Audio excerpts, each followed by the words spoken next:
Buenas tardes, continuamos con la serie de videos del curso de resistencia de materiales, en este caso con el tema de esfuerzo térmico que pertenece al capítulo 4 del libro Hibbeler. Nos vamos a detener esta ocasión para estudiar el esfuerzo térmico, que no es otra cosa más que un tipo de esfuerzo que puede ocasionarse cuando hay deformaciones producto del cambio de temperatura. Normalmente, siempre que un cuerpo experimenta un cambio de temperatura, existe un cambio en su volumen, existe un cambio directamente proporcional al cambio en la temperatura, y esto es interesante. Ahora, nosotros podemos plantear, desde la perspectiva de la mecánica, podemos plantear que el cambio en longitud, y nos vamos a concentrar solo en una dimensión, el cambio en longitud producto de la temperatura es directamente proporcional a cantidades simples y conocidas como el coeficiente de expansión térmica, el delta de temperatura, el cambio, y en este caso, como estamos estudiando el cambio en longitud, la longitud original. Y esto lo hace sumamente práctico para muchas aplicaciones, puesto que, si bien es cierto, podríamos estar interesados en estudiar el cambio en varias dimensiones, muchas veces lo que nos interesa es estudiarlo solamente en una porque es en esa dimensión donde existe el cambio sensible. Entendámoslo como la longitud de una viga, donde su longitud es considerablemente más grande que la sección transversal. Nosotros ya sabemos que podríamos cuantificar los cambios en la sección transversal producto de una carga si conocemos el coeficiente de Poisson. En el caso térmico, nosotros pues, podríamos también aplicar este mismo concepto de delta T en las otras direcciones. Sin embargo, aquí lo vamos a estudiar muchas veces de manera unidimensional. Es importante entonces destacar que el coeficiente alfa es en unidades equivalente a 1 sobre Celsius o 1 sobre Kelvin. O inclusive, estamos trabajando en el sistema eh, inglés, 1 sobre grado Fahrenheit.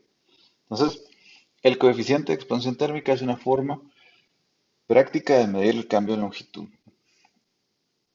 Nosotros vamos a tomar varias decisiones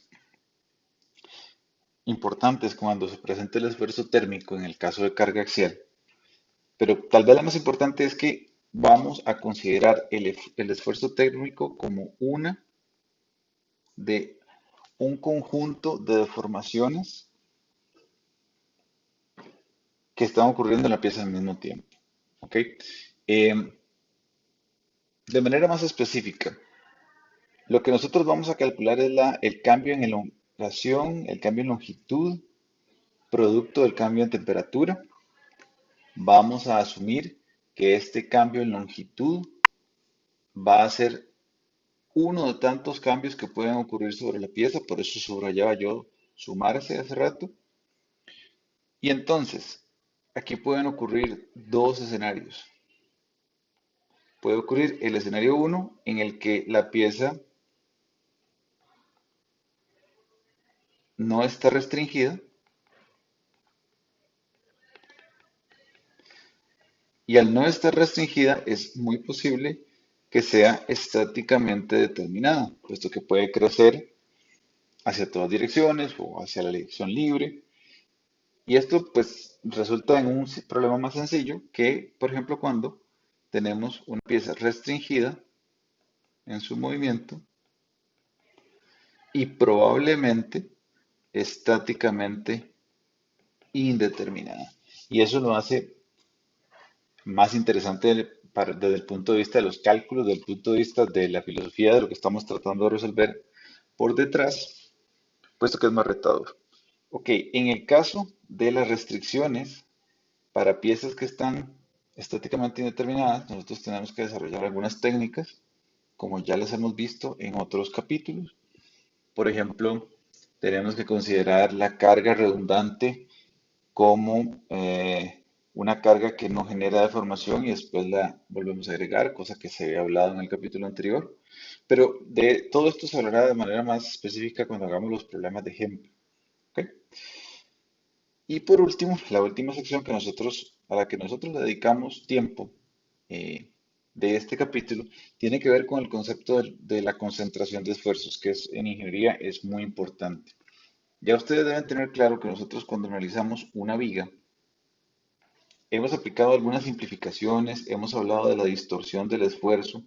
Por ejemplo, hablábamos cómo cerca de los puntos de aplicación de la carga existen zonas de distorsión de deformación que generan acumulación de esfuerzos. Entonces, cuando analizábamos las áreas transversales cercanas a los puntos de aplicación, podíamos esperar una distribución de esfuerzo que no fuera uniforme, podríamos esperar saltos, ¿verdad?, en la distribución de esfuerzo, pero que conforme nos alejábamos del punto de aplicación a zonas más, podemos llamar estables, cuando nos acercamos a zonas más estables, la condición de esfuerzo dentro de la barra es más homogénea, es más uniforme, casi que todos los puntos comparten un valor tope.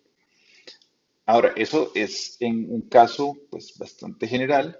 Sin embargo, existen ocasiones donde vamos a enfrentar cambios en el área transversal y esos cambios los podemos ver acá graficados en la zona donde está pasando el plano de corte, ¿verdad? Que lo podemos ver si nos movemos para acá.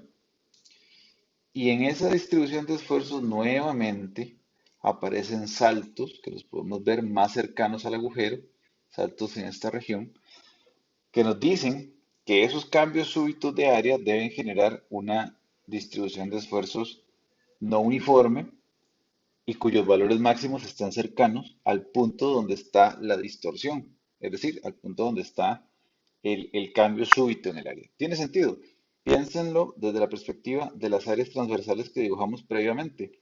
El área anaranjada, esta área de aquí, que la llamaremos 1, todos sus vectores están llegando razonablemente porque se están distribuyendo, o están llegando razonablemente al mismo valor porque se están distribuyendo en un área A1. Conforme nos movemos para allá, cuando llegamos al área verde, súbitamente, de manera súbita, perdemos un poco de área transversal. Entonces, de repente, la misma fuerza se distribuye en menos área, lo cual genera de manera esperable que cercano al punto de la dislocación, el punto de la concentración del esfuerzo, hay un pico. De ahí el mismo concepto de concentración. Entonces, esto es lo que sucede cuando tenemos cambios súbitos en el área transversal, que no solo pueden venir de agujeros, como lo hemos visto en este ejemplo, sino que perfectamente podrían venir cuando hay cambios, por ejemplo, lo que llamamos en mecánica hombros, ¿verdad? Pueden haber hombros en las piezas, especialmente en ejes de transmisión de potencia. Pero así como tenemos esos cambios, pueden haber otros tipos de concentradores de esfuerzos. Ahora, a nivel ya práctico, ¿qué es lo que nosotros llamamos concentración de esfuerzo o cómo la vemos matemáticamente? Bueno, nosotros la vemos matemáticamente a través de algo que llamamos el factor de concentración de esfuerzos.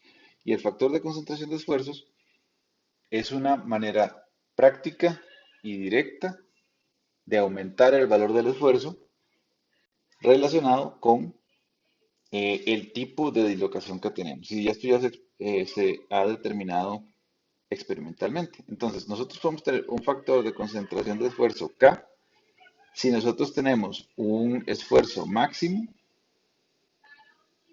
y un esfuerzo promedio. ¿Qué quiere decir esto? El promedio es el que está localizado en zonas lejanas y el esfuerzo máximo es el que vamos a obtener producto de la dislocación. El tema es cómo consigo yo estos datos. ¿Cuál de todos ellos yo puedo conseguir? Bueno, el esfuerzo promedio, ¿verdad?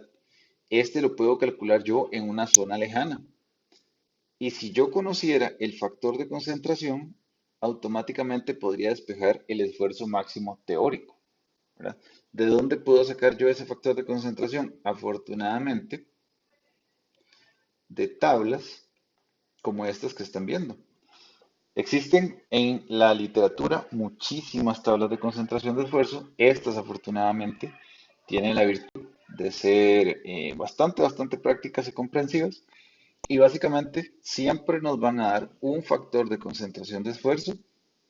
Si leemos las características geométricas de la pieza, podríamos tener que calcular cuánto es el R entre H, por ejemplo, que observen que eso sería la relación, en este caso del hombro, de un radio contra eh, el ancho de la sección más pequeña, o en el caso de esta otra, sería igual a dos veces R, o sea, el diámetro del agujero, entre el espesor de la pieza. Entonces, hay muchas características que yo puedo leer en estas gráficas para encontrar un factor de concentración de esfuerzos que me permite, si nos devolvemos ligeramente a la figura superior, que me permite encontrar K. Yo puedo calcular el esfuerzo promedio como si la dislocación no existiera, y lo más importante es que puedo predecir el máximo. Y al predecir el máximo, que es una manera de hacerlo, al predecir el máximo puedo perfectamente calcular si la pieza se va a romper o no. Bueno, eso sería lo correspondiente a el tema final del capítulo 4. Luego todo lo demás lo trataremos a través de ejemplos. Muchísimas gracias.